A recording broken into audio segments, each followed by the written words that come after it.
Assalamualaikum warahmatullahi wabarakatuh. Bismillah, alhamdulillah, wassalatu wassalamu ala sayyidina rasulillah Muhammad ibn Abdullah wa ala alihi wa ashabihi wa mawalah wa man tabi'ahu ila yaumil qiyamah. Amma ba'du.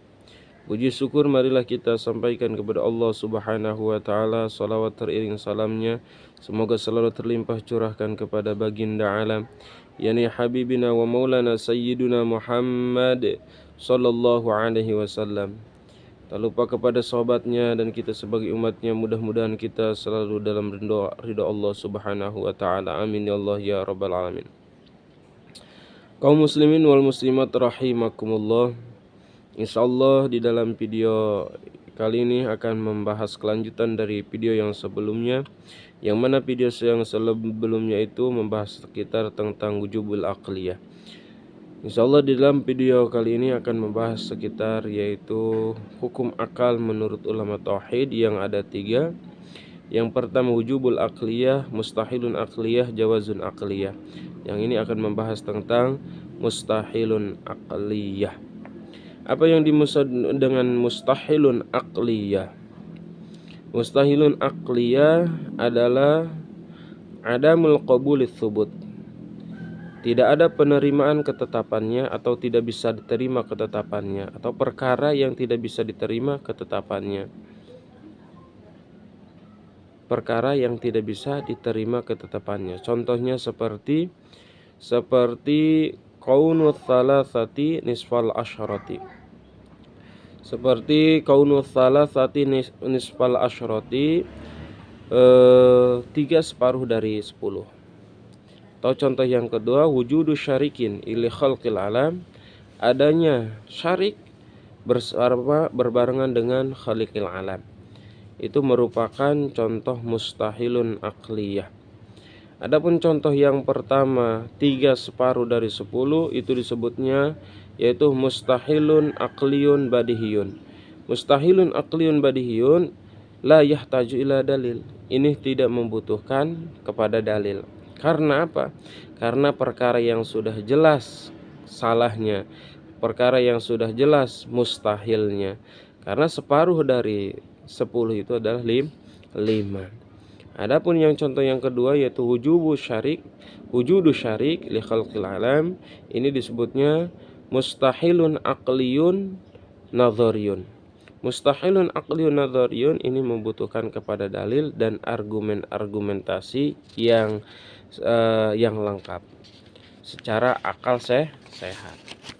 Adapun argumentasi wujudu syarik li khalqil alam insyaallah akan dibahas di video yang selanjutnya, yang akan membahas sifat-sifat dari wajib dari Allah dan sifat mustahil dari Allah dan sifat jawaz dari Allah Subhanahu wa taala. Yang insyaallah contoh-contohnya atau dalil-dalilnya akan dijelaskan di pertemuan atau video yang selanjutnya. Adapun yang ketiga yaitu jawazul aqliyah. Apa yang disebut jawazul aqliyah? Jawazul aqliyah itu yaitu qabuli thubuti wal intifai. Bisa diterima ketetapannya dan bisa diterima pula ketidakadaannya. Contohnya seperti safara zaidun. Safara zaidun, atau contoh yang kedua qalaba al hajaru dhahaban. Contoh yang pertama yaitu disebut jaizun aqliyun badihiyun. Safaruza Zaidun, berjalannya Ki Zaid.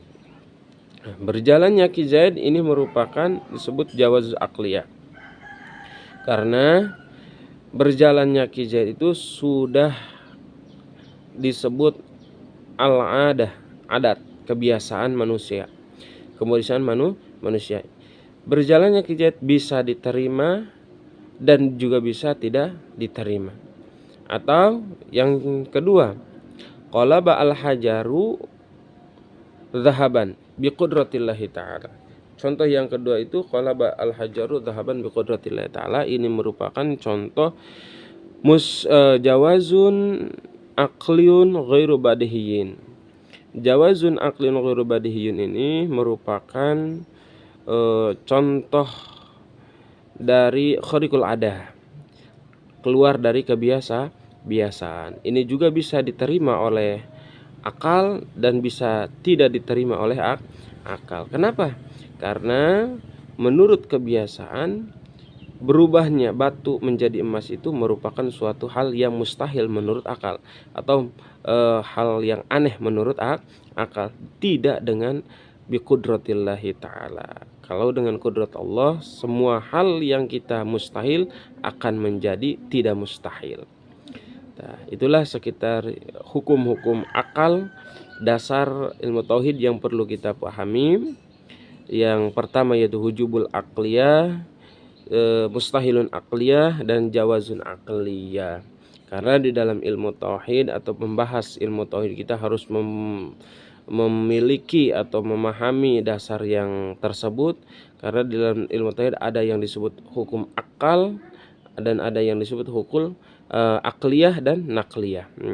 Akliyah ada wujubul akliyah, mustahilun akliyah, jawazun akliyah. Adapun hukum nakliyah yang tertukil di dalam Al-Quran dan hadis. Mudah-mudahan bermanfaat bagi kita semua.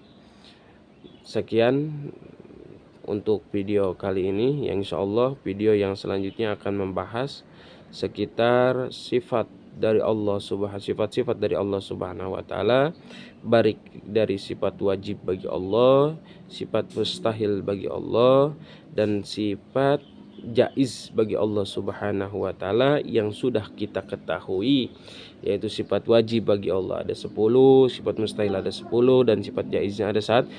Begitu pula ditambah dengan sifat wajib bagi Rasul ada 4, sifat wajib mustahil bagi Rasul ada 4, dan sifat jaiz bagi Rasul ada 1.